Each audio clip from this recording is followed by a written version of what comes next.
Coming up on Ag Day, a pretty cheesy story with bragging rights at stake. We are at the largest cheese judging in the United States. Is cell-cultured meat a threat to the industry? I think there's a lot more sizzle than steak. And is the supply and demand for U.S. crops improving? Ag Day, presented by the all-new Chevy Silverado, the strongest, most advanced Silverado ever. Good Monday morning, I'm Clinton Griffiths. Traders have been waiting for a new supply and demand report from USDA. The numbers bringing some good and bad news. We'll start with corn. USDA calling for lower amounts of corn used for ethanol, reduced exports, and larger stocks. It raised ending stocks by 100 million bushels to 1.8 billion.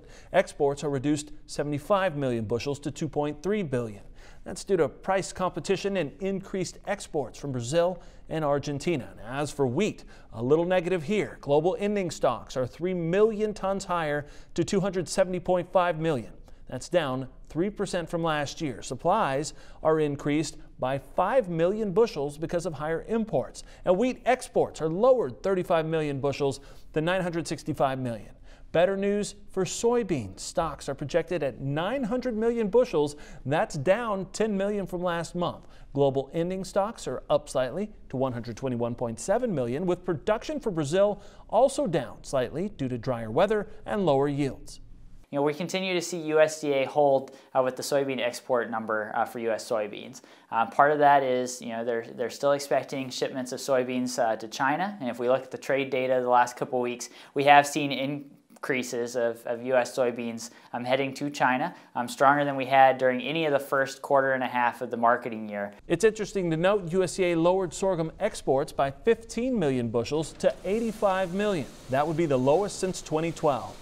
And that's despite China buying 2.6 million bushels just last week. The U.S. and China have yet to set an official date for a trade summit between President Trump and Chinese leader Xi Jinping. And our Washington insiders say at this point, neither side feels an agreement is imminent. But China is making additional purchases of U.S. ag products. The president expecting a big spike in the stock market if they get some sort of trade deal done.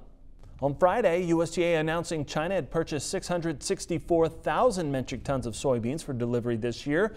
Last week, we reported industry insiders told us China may be buying somewhere between 500,000 metric tons and 2.5 million metric tons.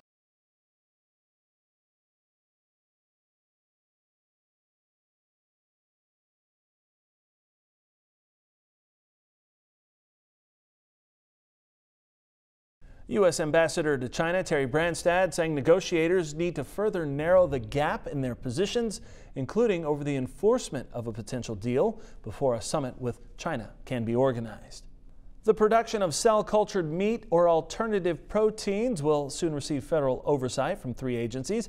However, some cattle groups say there are still limited details. Betsy Gibbon joins us now with more. Betsy. Clinton, USDA's FSIS and the FDA will play a role with the inspections, and so far the agency knows who will cover each inspection. Cattle groups say what's missing in the agreement is how and when. It's about making sure that it's regulated.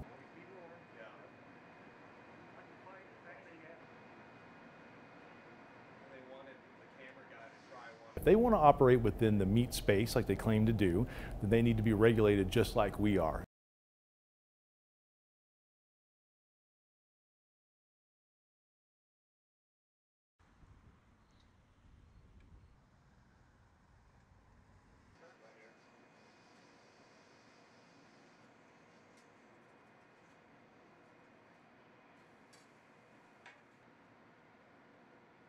Now we're going to spend 2019 trying to determine what this product is ultimately called.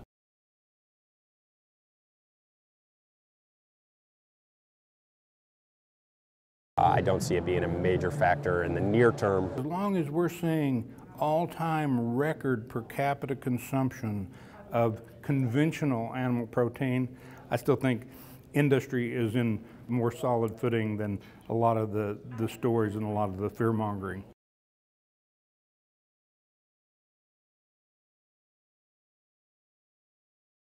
In 30 years from now, we're talking just short of 10 billion people we'd better be developing all of the forms of protein, all of the forms of food that we can get together.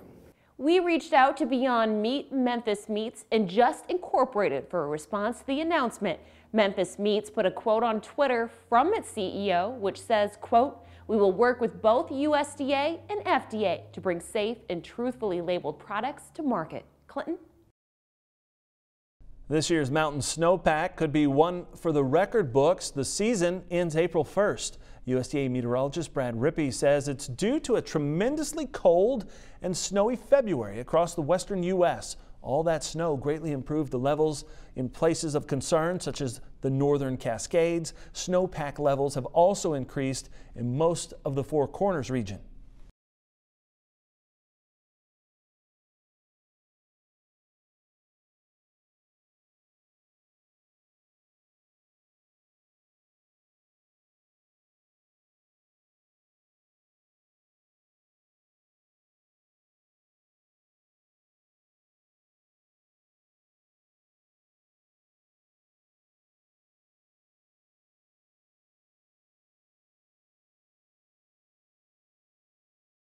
California has already achieved a well above normal snowpack with less than a month to go in the season. Looking for some signs of spring? Meteorologist Cindy Clausen may have found one in today's crop comment. Cindy. Clinton, this photo was shared by AgriTalk's own Chip Flory. Chip lives in Cedar Falls, Iowa, and he posted this picture on Twitter of a few turkeys that decided to stop by, saying, quote, "First strutters of the year, it must be spring." Well, hopefully there'll be some real signs of spring coming up soon. I'll have your national forecast coming up in just a few minutes, but for now, here are some hometown temps. Introducing Farm Journal TV, on demand 24/7. AgDay, Machinery Pete TV. U.S. Farm Report on your phone and tablet. Download the Farm Journal TV mobile app today. President Trump surveyed damage from a deadly tornado outbreak that devastated a small town, killing nearly 24 people. He toured Lee County in eastern Alabama. That's where 23 people died in an EF4 tornado that carved a path of destruction nearly a mile wide. Sarah Blake Morgan with the Associated Press shows us how people are picking up the pieces. In Lee County, Alabama, early sunlight filters between snapped trees and crumbled structures. Here, James Baker feels the depression of Mother Nature's fierce grip. Then it got dark, right? And then I said, Joe, I said, you hear that? That sounded like a train coming. I said, you hear that, Joe? And by that time, right? Boom! When your home is quite literally ripped off its foundation and everything you own scattered about like trash, where does one even begin to start over? I keep asking that question to the people here in Lee County, and almost everyone has the same answer: one piece at a time. We just try to put the pieces back together and go on and just try and rebuild. A day later, Carol Dean was in the middle of what was left of the home she shared with her husband, David. Our son found him. He was done gone before we got to him. Soulmate is how she describes the man who's now a memory.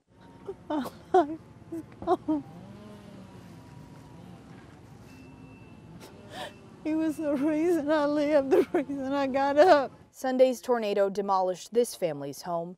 It swept AJ Hernandez and his brother from their father's arms. AJ was the youngest person killed. He brightened up a room. And, you know, those are the memories that I want to keep of him, because it makes me smile.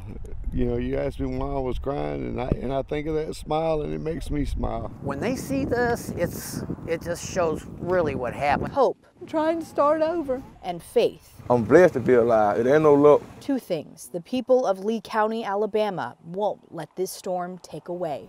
Sarah Blake Morgan, The Associated Press. We head back into the AgDay Analysis Lab for a closer look at the Chinese economy and how those factors may play into any type of trade deal, and later see what's the top cheese in the nation.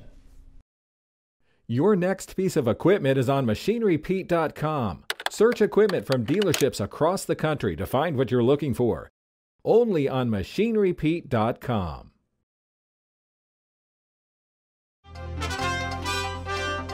A new WASDE report didn't help things with the markets on Friday. Let's get details now from the floor of the CME in Chicago.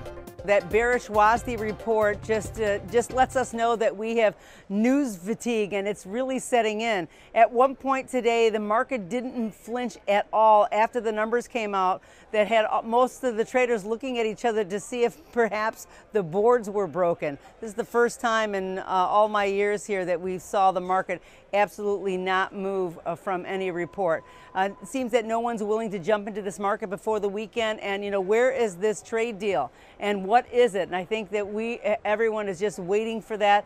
The markets have moved. We know exactly where these numbers are, and it seems that we're finally flush with all the data that we had been missing since the government shutdown. So from here on out, we can start to see that we're going to get some new data. Definitely, we're going to be starting to get ready for growing season, believe it or not, and start looking for the acreage numbers. Well, we're joined by Craig Turner. He's a broker with Daniels Trading and the author of Turner's Take, a newsletter and podcast. Craig, welcome to the AgDay Analysis Lab. It's something new we're trying. Let's start by discussing this Chinese trade deal and what factors outside of everything that we're hearing may ultimately play into something here. Sure, absolutely. So what I have up here is a productivity chart of what China, how they've been growing in the past 20 years. And since China has been a developing economy, a lot of the inputs to get their growth has been from labor, education, infrastructure. But after all that stops, you can only educate a population so much and move only so many people out of the agriculture into manufacturing. Then it all comes down to growth through technology, innovation, having companies with profit motives. And if you don't have that, the growth rate is hard to sustain. So what we see here on this chart is the beige color is really what's showing what is coming from innovation, technology advances, and the other colors are really inputs. And as we can see on the right here, China is not growing anymore, or as much as it used to based on innovation. It's much more import. And to basically keep on growing, what they're going to need is technology. They're going to need access to innovation. And if they can't do it themselves or their system isn't set up for it, they're going to have to borrow that technology or basically transfer it from someone else. And you feel like this adds pressure to get some sort of trade negotiation, some sort of deal done with the U.S., and we've seen this before. Yeah, absolutely. If you look at the Soviet Union from the 50s and the 60s, they had similar issues where they doubled their economy growth than the United States in the 50s and the 60s, and eventually they tailed off, and we all know what happened there. What China's trying to do is basically kind of pay off the United States a little bit to use our technology. So what we're thinking is going to happen is they will probably try to buy as much energy and ag and manufacturing products as possible so they don't have to give in as much on the intellectual property issues. And so ultimately, but that will be what drives their economy forward because, as you said, you can only move so many people from farms to the city and get those gains. Absolutely. And if you're going to want to continue to grow, either you got to change your political and economic system, which is very difficult in a country like China. And so if you do want that growth, you're going to have to get it from really making probably a pretty big deal with the United States here. All right. Appreciate it, Craig. Thank you. Good perspective. We'll be back with more Ag Day coming up in just a minute. To contact Craig or listen to his podcast, go to turnerstake.com. Ag Day, brought to you by the Liberty Link Weed Management System. Liberty Link by BASF. We create chemistry.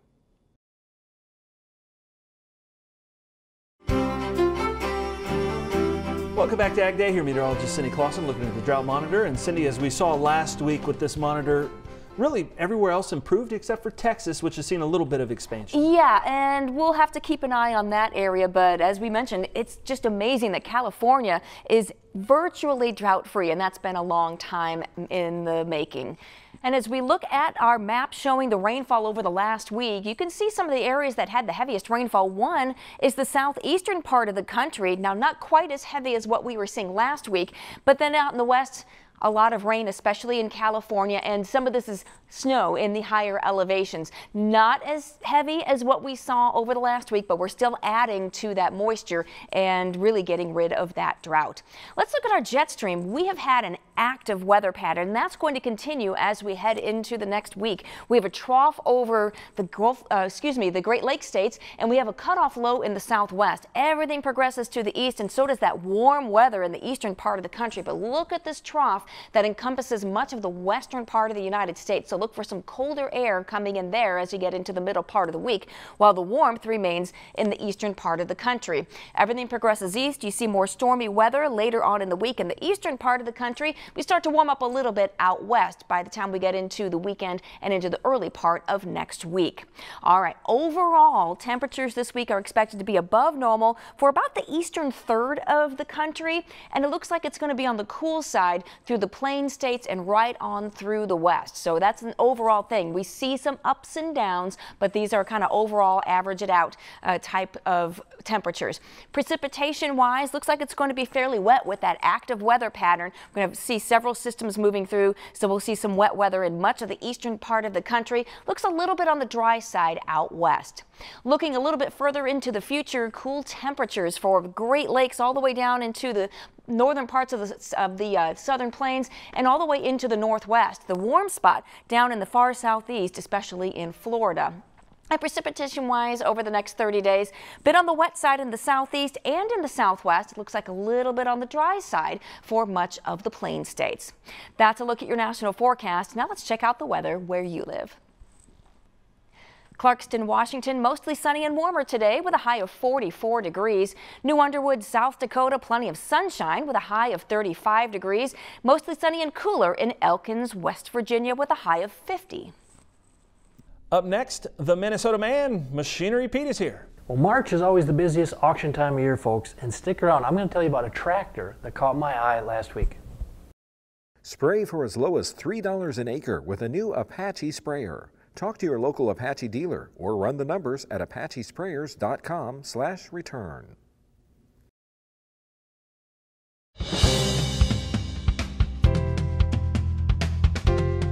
Good condition tractors hold their value, especially during the busiest auction month of the year. Machinery Pete joins us with more. Well, March has always been the busiest month of the year for auctions. I think it probably always will be. And when I think back over the years, all the auctions I've covered during the month of March, a lot of good memories. Now, one auction in particular that stands out was on the last day of March in 2012, farm retirement sale in Ridgeway, Iowa, by my good friends at Sweeney Auction Service. And the tractor that stood out on that sale was this one, folks, a 2004 John Deere 8120, beautiful condition, 1,033 hours on it, sold for $138,000. Now that was the record high auction price then and still is today 7 years later. In fact, it's still the record high price by $8,000. Now, if we zoom ahead to March of 2019 and jump up one model series, let's talk about a sale last Wednesday by my friends at Weeman Land and Auction in Marion, South Dakota. Now this was their big spring consignment sale, but on this sale they had a couple farmer retirement lines. And one of those lines had this tractor, a 2007 John Deere 8130, beautiful condition again, 1,794 hours on it. It sold for $112,500, very strong price there.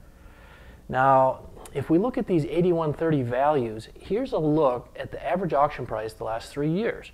And you can see actually going up in value. In 2017, up 5.8%, and then again last year, 2018, up another 3% in value. So an example here again, folks, of these tractors just over 10 years old. When they're in nice condition, the buyer demand for them is really strong. What's the top cheese in the nation? We head to the home of cheese for the answer next in the country. AgDay, brought to you by new Delaro fungicide for corn and soybeans. Achieve personal best yields. Closed captioning is brought to you by BASF. Grow smart with BASF. We create chemistry.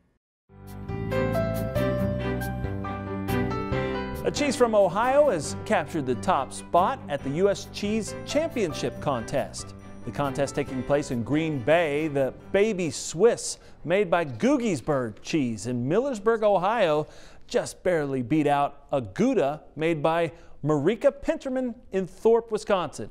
The three-day event was held where else but Lambeau Field. It's considered the largest technical cheese, butter, and yogurt competition in the country. Entries came from all over. In our 16 years, we've watched that grow from 5 entries to 38, which not only means there's more entries, but also more companies entering. So there's more players in the market. The products are judged on everything from flavor to color, even the packaging. Organizers say there were 2,555 entries this year. Now I'm just a little bit hungry. That's all the time we have on this Monday morning. I'm sure glad you tuned in. From all of us here at AgDay, have a great week out in Farm Country.